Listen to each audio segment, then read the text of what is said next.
যিটো বিষয় উত্থাপন হৈছে, দুটা ব্যৱসায়িক গোষ্ঠীৰ মাজত এটা পেট্ৰল পাম্পক লৈ ব্যৱসায়িক সংঘাত।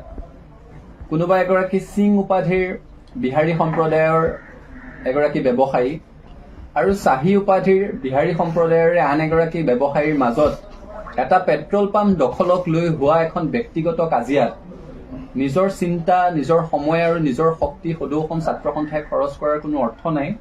গতিকে দুটা ব্যৱসায়িক গোষ্ঠীৰ মাজত সময় শক্তি অপচয় কৰাৰ কিবা অৰ্থ আছে বুলি অনুভৱ কৰা নাই।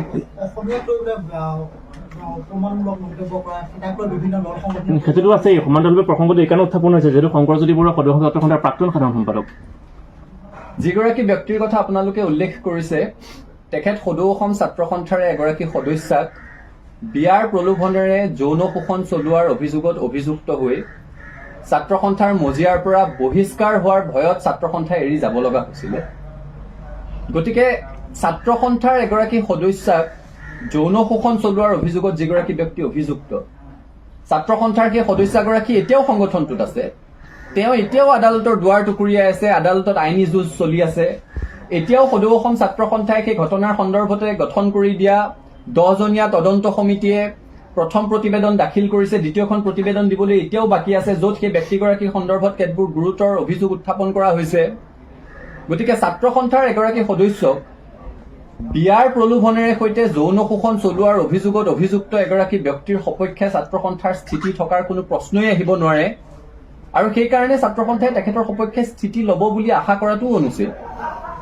কাৰণ আমাৰ ঘৰৰ এগৰাকী ছোৱালী, সেই ছাত্ৰীগৰাকীৰ মাকে কৰা ফোনটো, সেই ছাত্ৰীগৰাকীৰ মাকে সময়ে সময়ে আমাৰ সৈতে পতা কথা বতৰাবিলাক আমাৰ মনত এতিয়াও বিধি থাকে যে মোৰ ছোৱালীজনীক আচু কৰিবলৈ পঠিয়াইছিলো, তাইৰ লগত কিয় এনেকুৱা হবলৈ পালে, তোমালোকে তাইক ন্যায় দিব নোৱাৰিলা।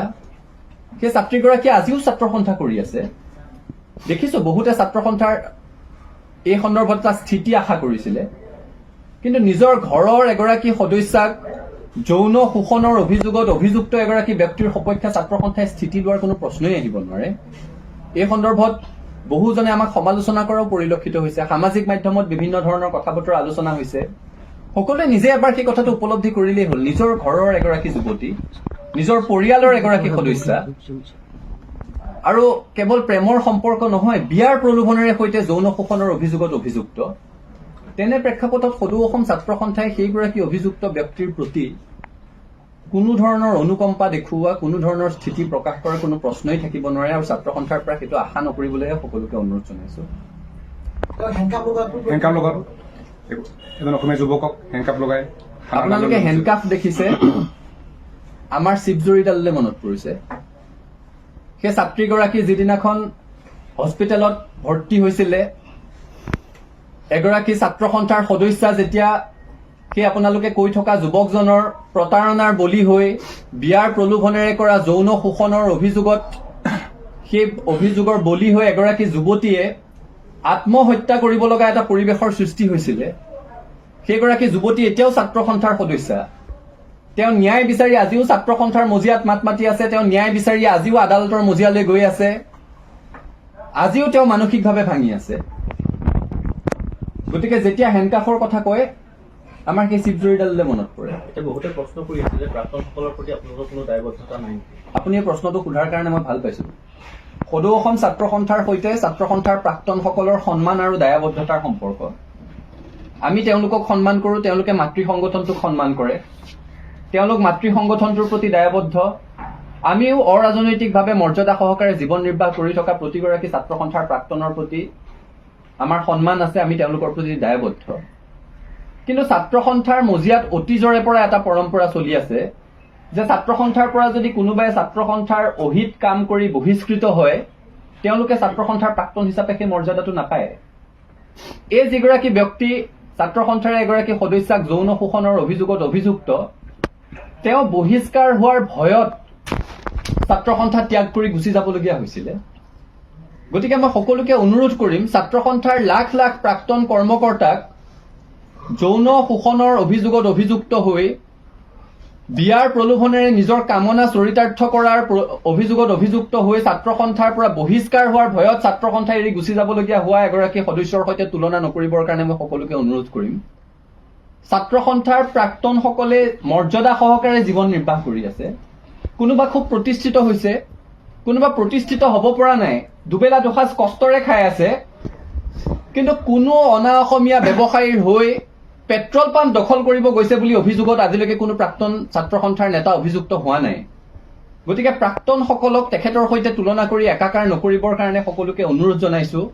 ছাত্ৰ সন্থাৰ পৰা মৰ্যাদা সহকাৰে বিদায় লোৱা আৰু সমাজত মৰ্যাদা সহকাৰে জীৱন ধাৰণ কৰি থকা ছাত্ৰ সন্থাৰ প্ৰতিগৰাকী প্ৰাক্তন কৰ্মকৰ্তাৰ প্ৰতি ছাত্ৰ সন্থাৰ সন্মান আছে, সমীহ আছে, ভালপোৱা আছে, দায়বদ্ধতা আছে। কিন্তু আপোনালোকৰ এনে স্থিতিৰ বিপৰীতে কিন্তু বহু প্ৰাক্তন ছাত্ৰ নেতাই ছাত্ৰ সন্থাৰ সদস্যজন 10 মেলৈকে ছাত্ৰ সন্থাৰ পৰা তেখেতে ভাৰ আঁতৰাই বেলেগ এগৰাকীক ভাৰপ্ৰাপ্ত হিচাপে দুলীয়াজান আঞ্চলিক ছাত্ৰ সন্থাৰ সভাপতি হিচাপে কাৰ্যনিৰ্বাহ কৰিবলৈ দি থৈছিলে।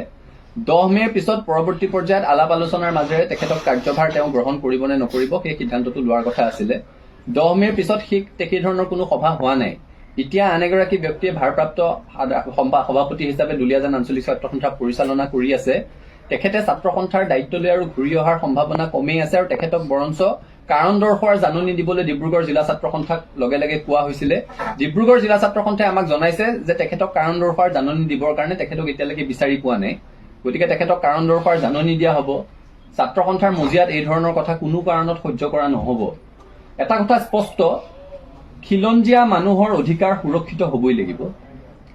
এতিয়া দেখিছো এটা বিষয়ক লৈ সকলোৰে গা জ্বলিছে, জ্বলাটো উচিত, যে অসমীয়া জাতিক ফ্ৰী মে খানেৱালাহে বুলি কৈছে নেকি?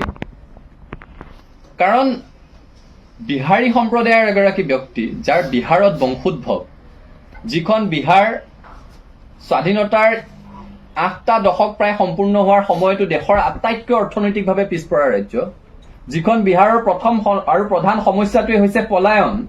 তেওঁলোকে তাত কাম কাজ নাই কাৰণে বেলেগ ৰাজ্যলৈ পলায়ন কৰে, শ্ৰম কৰিবলৈ যায়। গতিকে তেনেকুৱা এখন ৰাজ্যৰ বংশোদ্ভৱ এগৰাকী ব্যক্তিয়ে অসমৰ মানুহে ফ্ৰী মে খানেৱালাহে বুলি কোৱা কথাটো কোনো কাৰণত গ্ৰহণযোগ্য নহয়। আৰু যদি জাতিটোৰ প্ৰতি তেনে বিৰূপ মন্তব্য কৰিছে তেতিয়াহ'লে আৰক্ষীয়ে ব্যৱস্থা গ্ৰহণ কৰিব লাগে। আৰক্ষীয়ে তেওঁক সোধ-পোছ কৰিবলৈ লৈ গৈছিলে, আটক কৰিছিলে, এৰি দিছে এতিয়া।